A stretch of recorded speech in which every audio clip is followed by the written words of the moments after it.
Hello, my name is Mariana Ramirez, and I'm the director of the JSMA at PSU. Thank you all so much for joining us today for our conversation with Narsiso Martinez and our JSMA staff member, Estela Garzón. Before we begin today, I would like to thank our JSMA staff, Estela Garzón, Anna Kienberger, Candace Boncari, Kathleen Murney, and all of our wonderful student assistants for all of their hard work, not just for this program, but for the entire exhibition. Thank you all.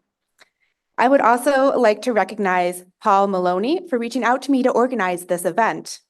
This talk is made possible through the Mullowney Printing Undergrowth Educational Print Funds, Federico, Sevilla, Sierra Printmaking Residency, the Richard and Helen Phillips Charitable Fund, the JSMA Exhibition Circle, and of course, Jordan Schnitzer, who many of you may have learned last week gave a very generous donation to PSU and to our museum. So I'd like to thank all of our sponsors for a moment.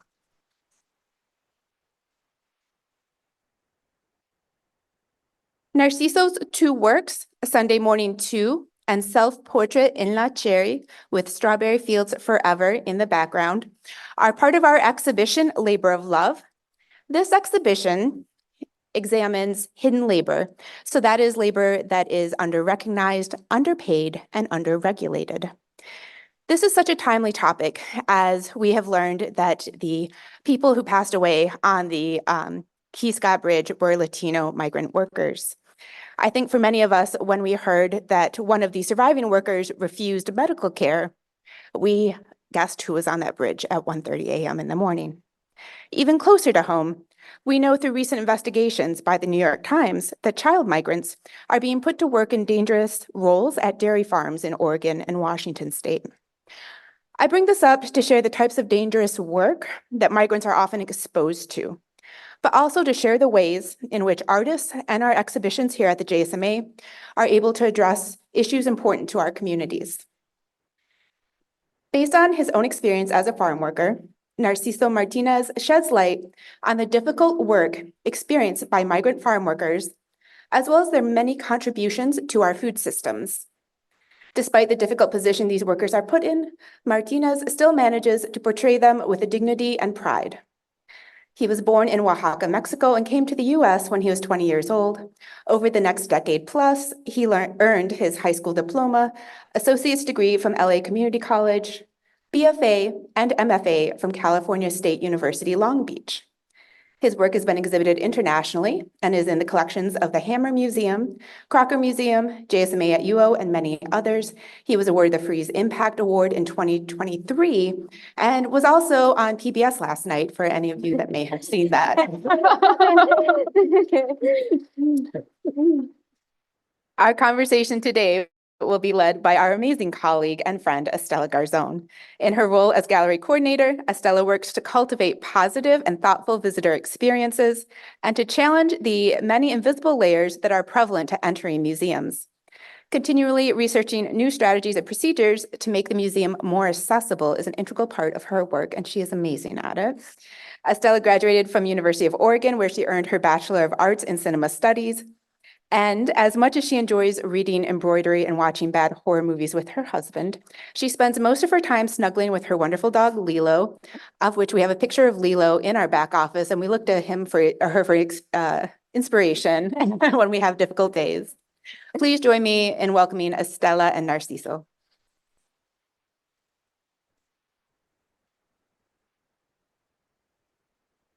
Thank you so much for that introduction, Mariana. Wonderful job. First, I just want to say that I was super excited to hear that we were going to do this artist talk with you, Narciso. I jumped at the chance to be able to moderate this, because when I go to museums, I rarely identify with artists, let alone with their artwork. So when I saw your pieces, I was immediately captivated, given that my parents worked in the fields, my aunts and uncles as well, and my husband, when he was 11 years old, also worked in the strawberry fields. So I know these people, I know the struggles, I know what they go through. So I believe that it's a true testament to your talent and the power of art. So thank you for being here. Well, thank you for inviting me. So as Mariana mentioned, we have two of your pieces, two will be here behind you. And there are on produce cardboard boxes. Can you tell us why you decided to start working on cardboard and how you got started? Okay. Okay, I feel like this is gonna be a long story, but or maybe not. So when I was in undergrad, that was from 2009 to 2012, I work on pieces of cardboard, because we did a bunch of studies of oil paintings, and I just didn't have enough money to buy a bunch of canvases or panels. A lot of my classmates use panels, so I cut a bunch of cardboard, I gessoed them, and that's how I did my studies. I feel like that was the first time I kind of used cardboard, and I saw one exhibition of one of my professors. I think it was Cypress College in California, and there was a piece on cardboard. But the first time I really started painting on cardboard was after under my undergraduate studies, which was from 2012 to 2015. I was in Washington State working in the fields, and I set up my little studio in my sister's garage, and then my sister would go to Costco, she would bring boxes, and I'll cut pieces of cardboard, and that's how I would do like my little studies and paintings. I'll go out in the fields and do like plein air studies on cardboard. And then I hadn't drawn on the illustrations yet. So when I went back to the graduate program in 2015, I went back to oil painting and on canvas, and I feel like the conversations around my oil paintings were pretty technical. And I was just frustrated, and I stopped painting. And then I just wanted to do something that would make me feel like I just wanted to go back to that feeling where nobody would tell me whether my paintings or my work was good or bad, which was when I was working in the fields. And so I just collected these blocks from Costco again. And I just brought it to my studio at Castle Longridge during a winter break. And I painted a banana man. It was a banana box. And then I drew a banana man on this, on the sort of like on the center of the box. I don't know if I was planning on cutting the illustrations later or not, but it just grew slowly towards the label. And I just thought that was interesting. And when I showed that work to my class, like the following semester, like the conversations were not about technicality anymore. All of a sudden, it was more about like, what is this man doing on the box? Like, have you worked in the fields, on the banana fields? And at that moment, obviously I hadn't worked in the banana fields, but I sort of like identified with the worker, right? It was working in the fields, carrying heavy loads, and that's kind of similar. So that was my conversations around it. And I sort of like started embracing my own stories, and that's how it started. My committee liked the idea. Some of them were so like skeptical. I remember once saying like, let's not get excited. We don't know how serious Narciso is with this media, because grad school is about experimentation, I think. So we do all kinds of stuff. But to me, that was key. Seriousness. So I started collecting boxes, one portrait, one box. All of a sudden, there were like multiple boxes, more complicated compositions. So it started off first as it was just what you had. You're like, this is basically what I had. And then it developed more into be like, this is what I want to do now. Interesting, beautiful. So as we mentioned before, this is one of your pieces called Self-Portrait in La Cherry with strawberry fields forever in the background. Can you tell us what inspired you to portray yourself in your self-portrait? Sure. I feel like I maybe before this one, I probably did one or two pieces that included myself, but I never saw it as a self-portrait, no? It was more about like the composition or the story that I wanted to tell. And since I was in the image, so it was like sort of like convenient, I guess. And but for this one, I actually called it self-portrait because it was at a time where I was sort of like maybe questioning, given that some comments about me representing farm workers whether I was making money off farm workers. And it sort of like made me doubt a little. And I was like, what if I use myself, you know? And that way, I'm sort of like representing myself, making money off me, if anything. But yeah, that's how I call it self-portrait. And also, it was at a time where sort of like realize all the struggles that I went through to get there, you know, and how I was now being able to sustain myself, you know, through my art, and so I decided to do a little dry leaves in the background, so like representing the past, and so so me making a living out of my art was sort of like the harvesting of the produce, you know. And so yeah, that's pretty much the story behind it. I think my conclusion was like, as long as there are farm workers struggling out there, I will keep portraying farm workers regardless of money, you know, or sales. The second part was more about, I'm sure you're familiar with the song Strawberry Fields Forever. And by the Beatles. But when I was working on this piece, I was not listening to the Beatles. I was listening to La Santa Cecilia. I don't know if you're familiar with the band, but it's like kind of like a twist on the version. And because I've seen the music video where there's a cake coming out of the oven, and then there's strawberries on top of it, and then it sort of like goes backwards to the fields, to the farm worker, right? So I forgot the name of the lead singer, but Marisol. But in an interview, she sort of like acknowledged the hard work of the farm workers. So it was sort of like a nice coincidence. So I decided to include that in the title as well. I love it. When you were working in the fields, did any of your time, were you thinking about like drawing? You're like, I can't wait to sit down and draw, or to photograph, or you were just like very focused, like I have to pick these cherries, I have to pick this, like I only have certain time?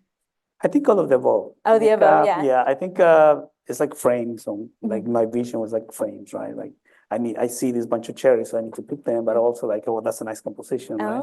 And but also whenever I had a chance, I would put my phone and take a photo. When I started, I didn't have an iPhone or a phone that would take photos. That was back in 2009. And I think I still had like one of those flip phones at that time. But it didn't work out for photos, but I carried my little digital camera with me, and I would get in trouble, right? Because like my brother was like, aren't you here to make money for school? What are you doing, like taking photos? You know? So, but yeah, obviously they didn't understand what was it like to capture those moments, even though I didn't know what I was going to do with those photographs. So yeah, I think it was all of the above, just like thinking about composition, and like at first I think it was more about composition and like just getting the money, just filling my bucket. And it was not until the graduate program, maybe 2016, 2017, when I really started thinking more about farm workers themselves, like as my coworkers, as people. Yeah. Would you be willing to share a little bit more of your experience working in the fields of like, can you tell us about one work day? One work day. Well, it was, I think it differs in terms of, according to the product, right? For example, when I started picking asparagus, we started like at 1 a.m, maybe 12 a.m. We'd just be up already, just getting everything ready, going to the fields, and getting a headlamp and just start picking asparagus all day. The lines were like really long. I remember we just go. It was really scary because it was dark, and we had to use like a sharp knife to cut the asparagus at a certain length. So that was it all day long, and then we would end up for like 3 p.m. 4 p.m. Whenever we would have like a lot left, the neighbors would come and help us out. Whenever the neighbors would still have lines left to cut, we'll go help them out. It's like a community thing. And then if there's cherries, it's sort of like a little bit more fun because we get up a little later because we can't pick cherries if it's dark, Mm-hmm. I guess. And then we can't pick cherries if it gets too hot. Mm. So like around 11, 12 will be out. Mm-hmm. Of course, like the difficult part is like going really fast because the period of time is so short that we need to make certain amount of buckets if we wanted to make the day's worth of money. I Yeah. guess. Yeah. Yeah. Apples is similar to the cherries, except for we can go longer than that. Mhm.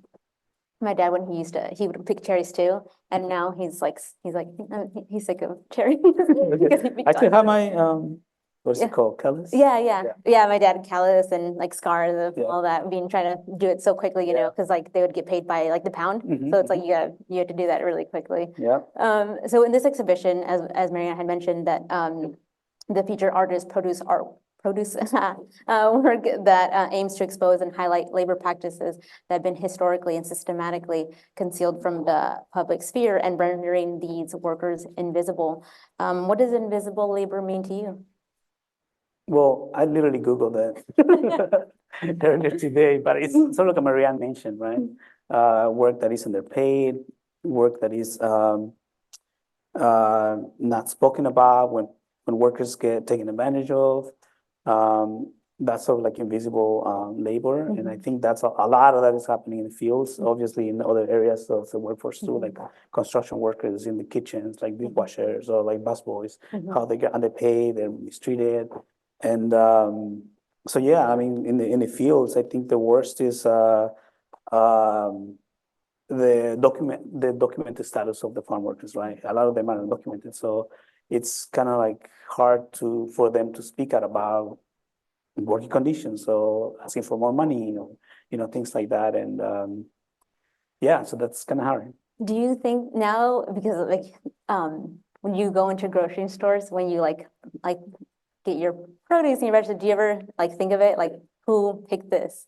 Was it an older person? Was it a younger person? Is it kind of like and I know that after looking at all this artwork and all this artist and like the fact they're bringing invisible labor to front, I feel like this veil has been lifted, and now I just feel like I can't not look at, like all the Right, people who have been cleaning, or like people who we had an ice storm, we like thank you to all the people who cleaned. Do you feel like you can't go into a grocery store without thinking about your experiences? Well, yeah, I think about all those things. I even share images sometimes with people that I still like talk to that work in the fields, and like I share prices, how pretty they are, and like yeah, it's definitely there, and I don't think it'll ever go away. Yeah, I think that's good. I think it's something that we should all be conscious of. So the other piece that we have is Sunday Morning too. This one right over here. Can you tell us the story behind this piece? This is a little bit older. See if I can remember. So this box was gifted to me by my friend Ryan Sanchez, who I went to school with. One time he just showed up and in my studio and asked me if I would ever need a box like this, and I said, of course. And as soon as I saw it, I already knew like the image that I wanted to paint on it, because previous to this one, I did another piece called Sunday Morning, right, where I was sort of like talking about religion and how Sundays are reserved for God and whatnot, going to church and all the stuff. So I just sort of like thought of how farm workers are always there in the fields, including Sundays, no matter what. Even whatever the season is, whether it's asparagus or apples, cherries, they're always there, including Sundays, because of I don't know if it's possible not to harvest on Sundays, because especially asparagus, the way they are picked is that if they are not picked, they get older by the day, and then the warehouse or the company would not want them, right? And then it's bad for the farm workers, because then if they don't cut it, there's no new asparagus coming out, right? So they have to cut it, and in order to cut it, they'll spend more time. So they have to cut it every day. So yeah, this piece is the second one of Sunday Morning. My first season in the fields was picking asparagus, and over the time I sort of like learned the asparagus fields were owned by by the Mormon community, I guess. Mhm.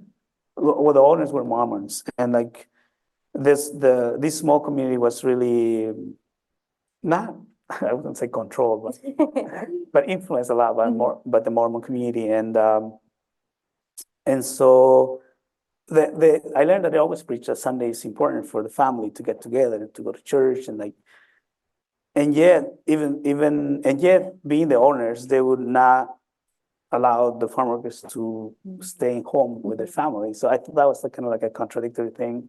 And so that's how I called it Sunday morning. And so like the church is in the background. I don't know, it was just like the perfect moment. Yeah. So maybe you kind of already answered this, but does the produce box come first and then the picture, or the picture first? Or do you get inspiration when you see this produce boxes? You're like, oh, I think I took a picture and I feel like it would go perfect with this produce box. Or when you look at the produce box, you're like, do you see it like, you're like, maybe you look through all the archives of the photos you've taken? I think it works both ways. Both ways? Both ways, yeah. Yeah, whenever I see a box, then I know what I'm gonna do. Does it depend on the produce on the box? Maybe more so of the composition. Oh, okay, Yeah. okay. Sometimes the illustration go around, so I know that's gonna work as a frame. Yeah. In this case, there's no frame, but there's a church in the background, so that kind of worked out. And so you obviously you're highlighting, farm workers. How do you approach the people you want to portray?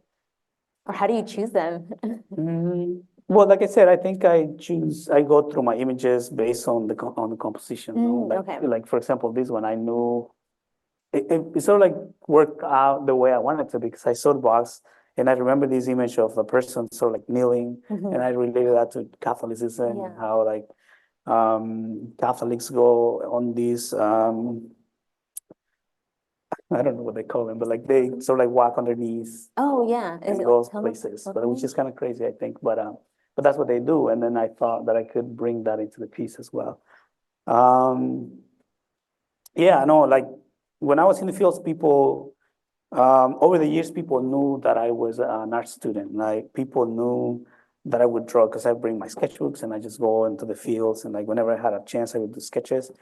People who were close to me, not necessarily in relationship, but like working close to me, literally next to me. Sometimes it will be like, when are you gonna draw me? You know, like, Oh, okay. and they'll be like, can you take a picture of me? You know, like, can I send you a photograph? You know? So some of the photographs I still haven't drawn, and a lot of them I already did. But just the idea of like my coworkers sort of like being excited about being acknowledged through art, I think that's pretty cool, I think. Yeah, no, it's amazing. Yeah, especially because I think I was reading that sometimes people who are portrayed in your artworks, sometimes they're not really necessarily coming to museums. I think it's very powerful to be able to be like, oh, somebody who looks like me, who's done work that I have, being in the museum. I think it's a very powerful thing. So I want to talk about the self-portrait one. So yeah, produce boxes they already have like images of produce, or they already have certain words. And I noticed that in your self-portrait, you've changed some words from Farmington Fresh to Farm Fresh, as well as wholesome to the core is now just the core. Can you tell us why you chose to do that? Honestly, I don't remember, but I do remember. Like, but I do know, like whenever I paint, whenever I draw. It's interesting how like I don't look at the boxes. I guess I look at the boxes without looking at the boxes. Yeah. You know, like I get the boxes, I put them in the studio, but I never like really, what's the word, discern the boxes until I'm actually drawing, and I start seeing these symbols and then these words, and I edit as I go with the drawing. When I started doing the boxes, I think the idea that these boxes had all these illustrations and then these brand names on it, to me that was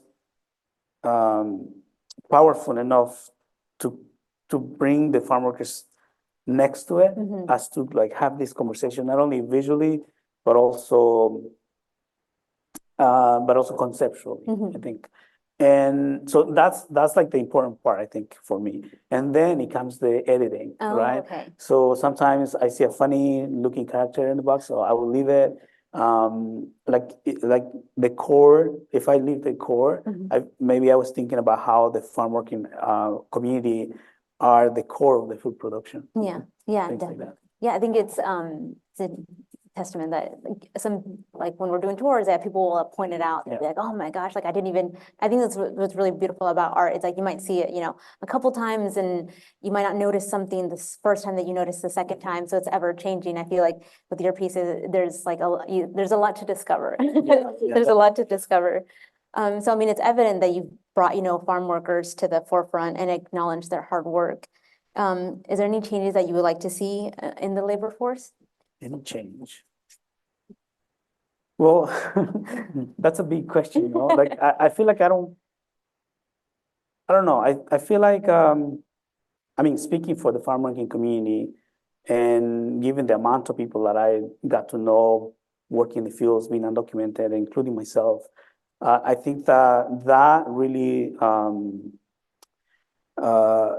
doesn't permit farm workers to enjoy, I guess, equal opportunities, right?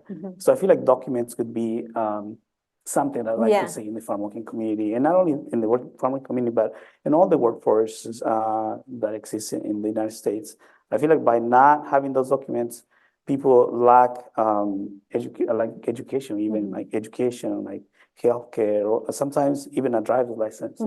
Those little things are really unfair not to have the choice to have, I think, right? Just because of the documents. Yeah.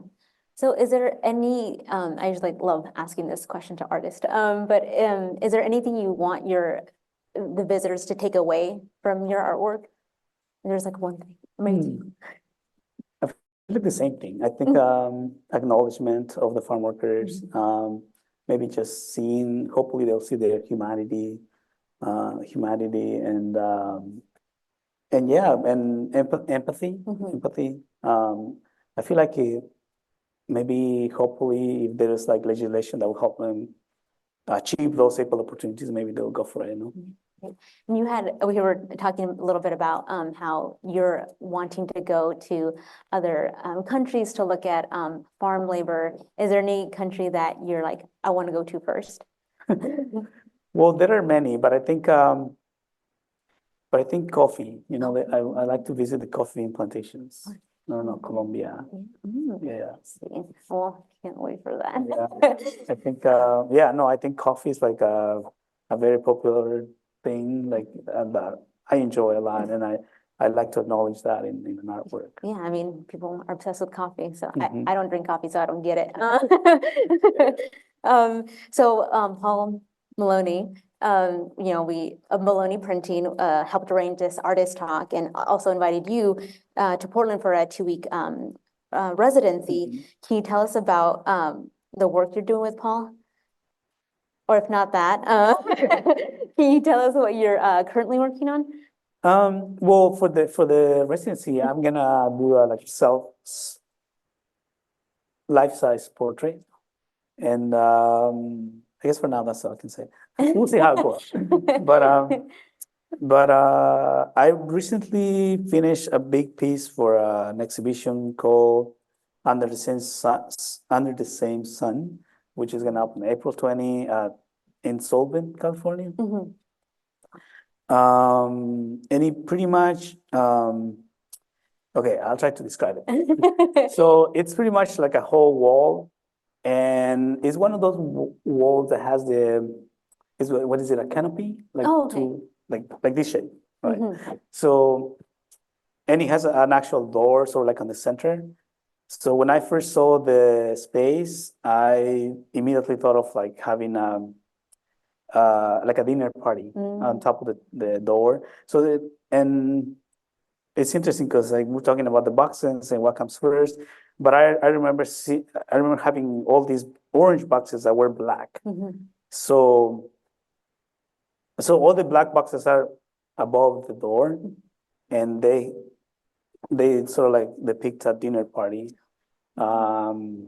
sort of like on a triangle shape, and then there's a chandelier on the top. The composition goes from the top of the door to the bottom of the door with like foliage of trees. And then from the left side, there's a group of farm workers sitting on the ground having lunch. And then it goes to the left, to the next to the wall. There's a ladder that goes up again, and then there is a person coming down with a bag of fruit. And then on the right-hand side, it's sort of like the same, the foliage connecting the bottom part. The bottom part has a group of farm workers displaying the produce that they had just picked. And then it goes again all the way to the back with another ladder going up. And instead of a person coming down with the bag of fruit, there is a person pruning, like standing on the ladder with a pair of scissors. Oh, that sounds amazing. So that's, I did my best. That sounds amazing. Oh my God. So do you think you're gonna continue working on produce boxes, or is there any other, like, do you want to do canvas again, or do you think it's like produce is I do bread and canvases. butter? I've done canvases too. Since I graduated, I do canvases here and there. Well, not linen. Oh, okay. I feel like my first big linen drawings were included in the same exhibition with the cardboard boxes. Were referencing portraiture. I feel like in the past, portraiture was pretty much reserved for the wealthy, people who can afford, having the portrait being painted. So I decided to sort of like reverse that a little bit and painted or drew 3 women, 1 on each panel, and it depicted like 3 generations. So after that, that was my first time. So like, I didn't want to get away from the cardboard boxes, because I feel like that's important to have that conversation between farm workers and agribusiness. So I cut it out. I cut out some of the illustrations that I collaged them on the linen, and that led me to some portraits on linen frame with illustrations from the boxes. So I keep doing this as I go. I don't do it as often, but I still do them. Do your family and friends just give you cardboard boxes now? Do they? Yes, I collect boxes from there is a produce warehouse in downtown LA, and I used to work there, so I know it exists. And it's like super big, and whenever I'm in need of boxes, I go there and collect boxes. I have friends who work for trade shows, and sometimes they bring me boxes. So yeah, I accept any boxes that is produce boxes. Oh, that's awesome. Do you usually, when you have like your like the people, when you were taking their photos, did you stage them, or was it just like a quick picture? Most of the times they were quick pictures. With people that I was close enough, they will pose for pictures. I don't think I ever took a photo thinking I will draw this. It was more about documenting. And I would just take random photos. Well, let's get together for a photograph. Oh, okay. Like that kind of way. I don't think I ever took a photo just thinking, this is what I want to draw. Yeah. And then all of a sudden I had all this archive, and now I just go to them. Oh, okay. So do you still go out to the fields and take photos, or is it just all the pictures that you use are the ones you've taken before? I've been to the fields after I stopped working in the fields. I've been to mostly in the Central Valley in California, because I feel like that's the area I didn't know. But I visited like Bakersfield and Fresno and Madera, and I've spoken to farm workers. I've taken some photographs just to include it in there. Yeah, In the conversation. Yeah. Do you feel still connected through that labor when you're drawing and painting? Yeah, I feel like it's hard. I mean, yeah, I know I have that connection, because when I'm drawing, and not the whole time I'm drawing, but like certain moments when I don't know if it's like because I'm tired or because I'm drawing like a particular phase. But sometimes when I'm drawing, my mind just wanders and goes back to that situation where I took the photo, right? And I just relive those moments. And unfortunately, sometimes I remember like the particular person I'm drawing. I just remember like the person carrying this load bag and like maybe tripping with the hose and like landing on the ground. Sometimes it's an old lady, like she could barely like carry the load, and like it's just like really sad moments. And sometimes people fall from the ladders, and like and all those memories keep repeating in my head, and it's just kind of sad. Yeah. And it could be hard, but like I said, it's not like I'm like that throughout the whole time. Yeah. It's just like moments. Yeah, no, I think it's great. I think it's pretty beautiful that you're able to still reconnect with that. I guess I guess your past self, but still like your present self in a sense. And I think it's a true testament to your talent, as I said before.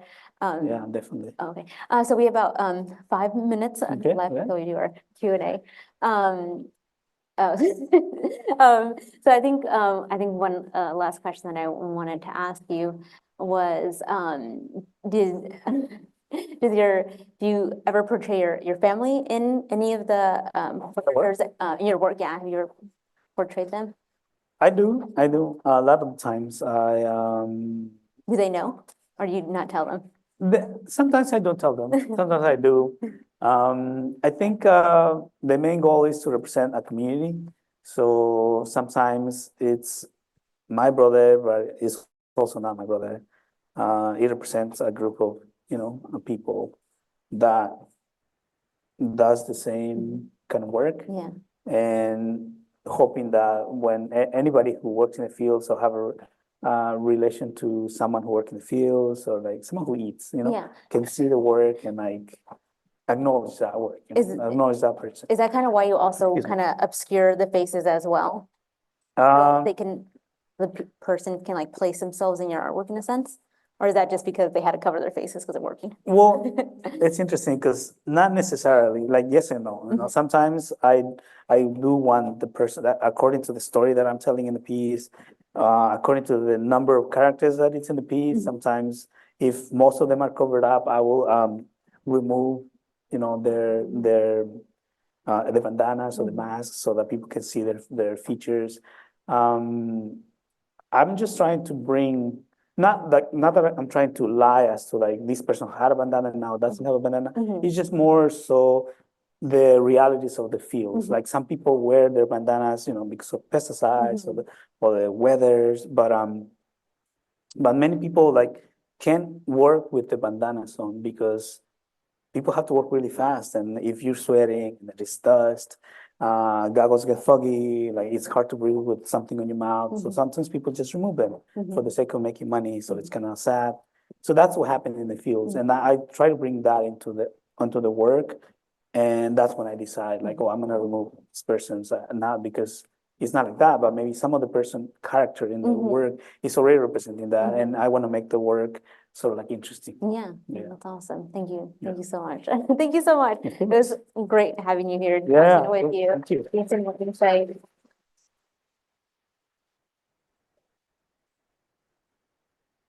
We're going to open this up to the audience for questions. But before we do, I will beseech you to complete the survey that was on your chair. We use these surveys when I apply for grants to support programs like this. They're absolutely instrumental for us. And in addition, there is a section there where you can tell me what artists you'd like to see, what themes you would like the museum to tackle. We really want this to be a community museum, so let us know what you would like to see here next. With that being said, do we have any audience questions? Hi, Narciso. Hey, Christine. It's good to see you. So I've known Narciso since he was an undergraduate at Cal State Long Beach. And I worked at a museum there, and he would come to the talks. And he was always so focused. He's so focused. But what I loved about Long Beach is that the art program there, a lot of the students were first generation. A lot of them had 1 or 2 jobs that they had to support the work that they did. And I know that you're in this situation as well. And I wonder, seeing how many students are in the audience today, what would you advise students about that balance between working, surviving, going to school, making art? And, what do you wish that you would have shared with your instructors, for example, about your situation? And how do students become better advocates for themselves? Wow. Well, thank you for your question, Christine. I feel like making art has to come from the heart, no? And once we have that goal of that goal in mind of either, because my goal was to learn how to paint and draw, because I feel like I didn't know how to paint and draw. So that was my goal. My goal was to learn how to paint and draw. And when I went to graduate school, I went because I wanted to learn, I wanted to keep practicing my English, right? And in grad school, I sort of like learned that art was powerful. And the graduate program taught me to focus on one thing, right? Which was, we had to do with the research paper. So that led me to looking more at my surroundings when I was in the fields. And that led me to reconnect with people who work in the fields, with my family, with people that I didn't speak before, right? And so that's how I started painting farm workers in the work. So for me, that was my goal, right? And once I had my goal, I didn't want anything to intervene in achieving that goal. Like there was a lot of struggles, like crazy, right? But that was the vision. Like, don't let anything deviate you from the vision, right? I had to work in the fields. I had to ride the metro from downtown LA to Long Beach every day. I had to sleep on the train. I had to sleep on the bus stop. One time I slept in one of the studios because I was taking my last train and sorry, I have to just like this memory. But one time I was taking the train back to Los Angeles, and there was a guy trying to stop me. So I had to get out of the train, and that was the last train. So I was like, what do I do now? So I went back to school, and I had nowhere else to go. So I slept in the studio. So we do things so that we can achieve that goal, I guess. You know, like, I don't know, it's just crazy when I had something in my head, I was just like, okay, I don't care. I just want to do this. And going through all those sacrifices doesn't feel like sacrifice, you know, at that time, because, you know, we have to achieve this goal. I forgot the next part of the question is, but like, I guess when it comes to art, I guess in general, finding our voice, right? Finding our not only our visual voice, but also our conceptual voice. You know, that's important. I don't know if I answered that question. We have more questions.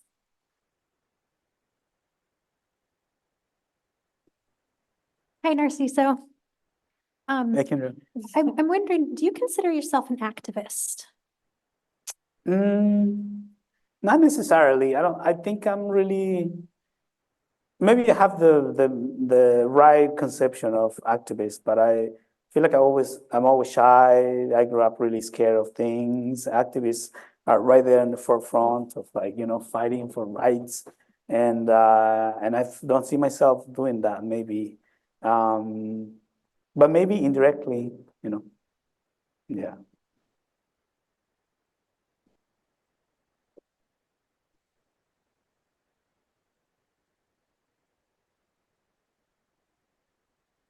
I just had one question. Did you feel most inspired when you were working out in the fields? And if not, where do you feel most inspired to create your artwork? Not at the beginning. At the beginning, it was more about the money. 2009 to 2015 was more about the money. I didn't really pay attention to my coworkers. I would just like stick to my family, just follow them wherever they would go, do whatever they asked me to do.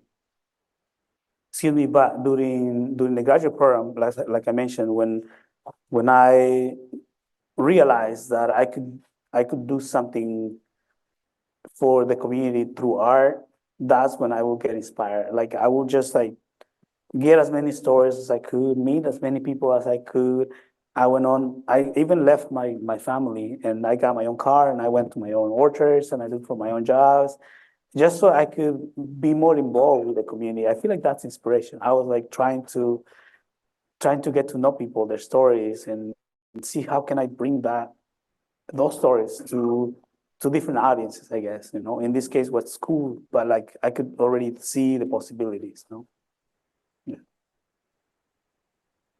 We have time for a couple more questions. Oh, wonderful. Hi, I was wondering if you had any advice for art students who are about to apply for their Masters in Fine Arts programs or for graduate programs. So graduate program. Well, I feel like it's the same. I feel like we have to have it from our hearts, right? We have to want to draw. We have to want to create without expecting anything back, I think. Because once we have that, nothing can stop us. Even not getting into the program can stop us, because we have that in our hearts. So just work hard, just keep creating. And I don't know if you want like a specific like step on how to apply or something. I don't know, but like I guess that means like, but yeah, I mean, I think that's what it takes. Just keep painting. I don't see myself not painting. I feel like I always painted since I was a kid. So yeah, sorry. Hi, you mentioned coffee plantations and wanting to visit other countries. How do you think that will affect your art or what you might include or depict in it?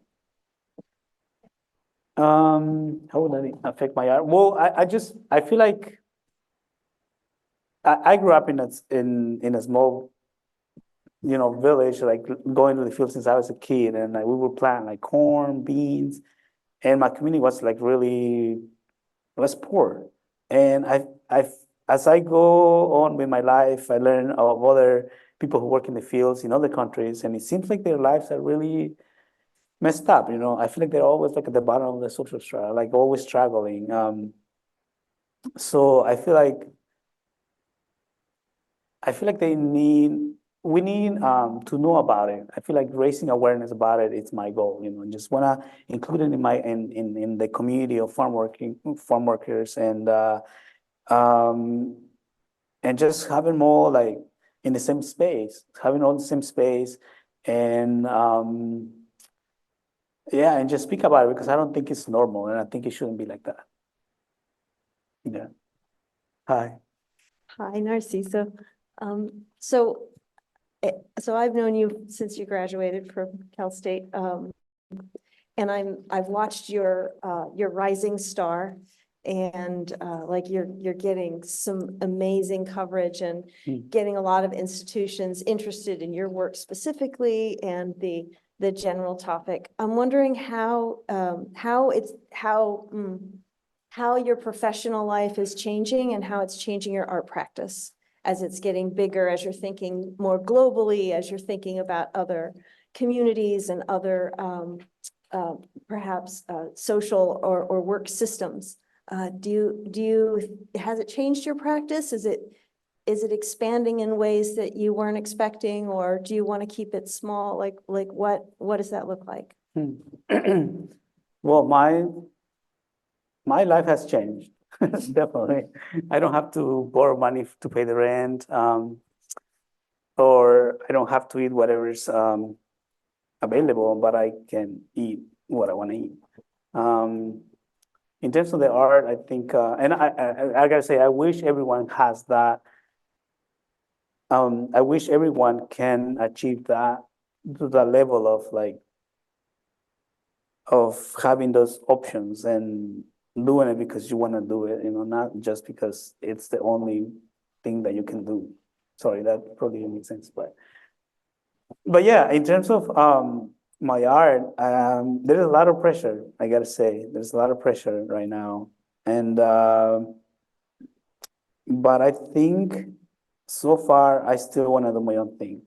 I still like to explore.